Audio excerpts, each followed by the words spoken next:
Hand washing is by far the most important thing of all these. I almost left this off, but I think there's nothing like hand washing to avoid infections. 1,000 times hand washing in the house, 1,000 times hand washing also for those that are close to you, for family members, for kids, for people visiting. There's no way for doctors coming in the rooms, for nurses coming in the rooms.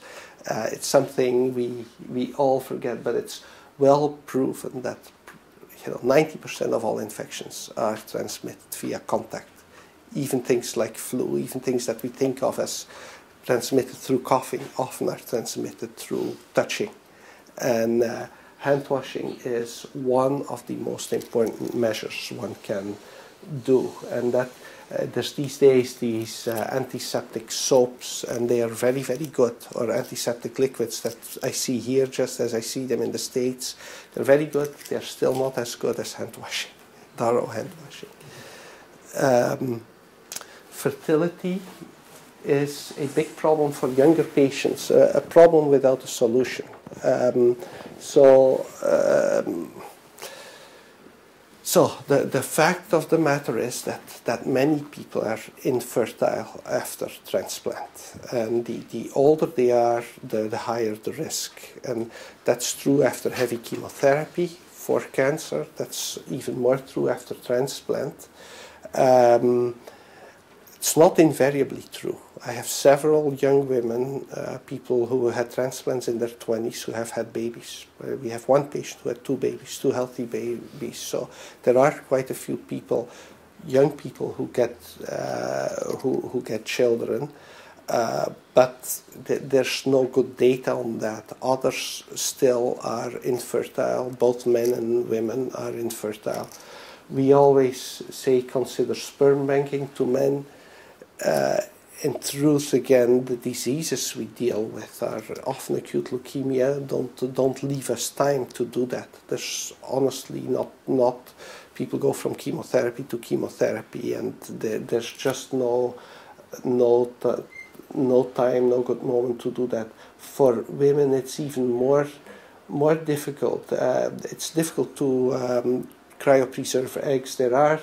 There are techniques under development, but it's still highly investigational, and there's been few pregnancies still with eggs that have been cryopreserved. But that's something that all of us are, constantly struggling with. Menopause is accelerated because of transplants many times. So women who otherwise would be in menopause around age 50 or so, now it happens 10 years earlier. As a consequence, risk for osteoporosis is important. Talking about quality of life, the medications also that we give for transplant, a lot of it is prednisone, a lot of it causes loss of bone density. So we are very concerned about osteoporosis. And we tell patients to watch for that. There are tests for that. Bone density levels, bone density tests need to be considered in practically all women. And we actually recommend it for most men also at some point after transplant. These are important because here there is treatment these days. Osteoporosis can be a horrendous disease. People lose height, people have pain, and so forth. And there is good medication to prevent really damage. So it's not just testing, we can prevent damage to be done if we find that people have osteoporosis. Impotence, reduced testosterone levels is a problem. Usually, if all goes well and if the transplant is over, testosterone levels over time go back to normal, but not in everybody. So that's also a rarely talked about problem, but that is there. I think I'm almost there as far.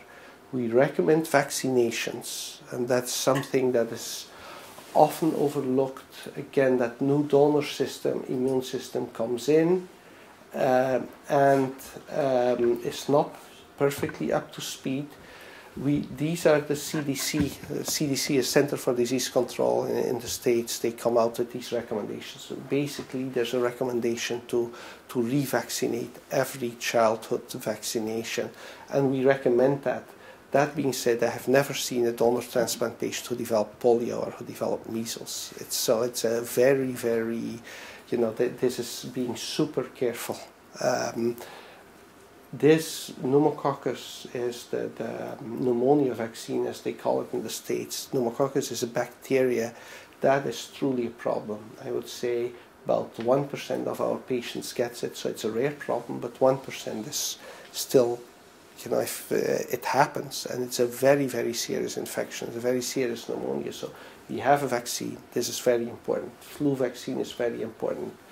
Hepatitis vaccines, I would recommend to everybody. And again, depending from country to country, I don't know how it is here in New Zealand, but Asian countries have a lot of chronic, East Asian countries, China, Korea, have a lot of chronic hepatitis. I don't know how it is here.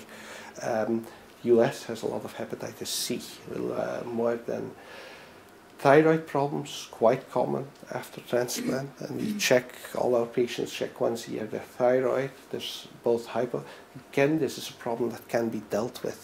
Thyroid not working, then people get tired, get thyroid working too much, people get anxious and lose weight. Can all easily be dealt with, but needs to be thought of. So once a year we do a thyroid function test. Bone density testing, we already talked about that. Liver problems are quite common, and most of the time they are the graft versus host disease. Sometimes it turns out it's something different. It's somebody who has either acquired hepatitis from a transfusion during the transplant. It's rare these days, but it still happens. Or had hepatitis even before the transplant. We check everybody for that, but still, sometimes we miss it.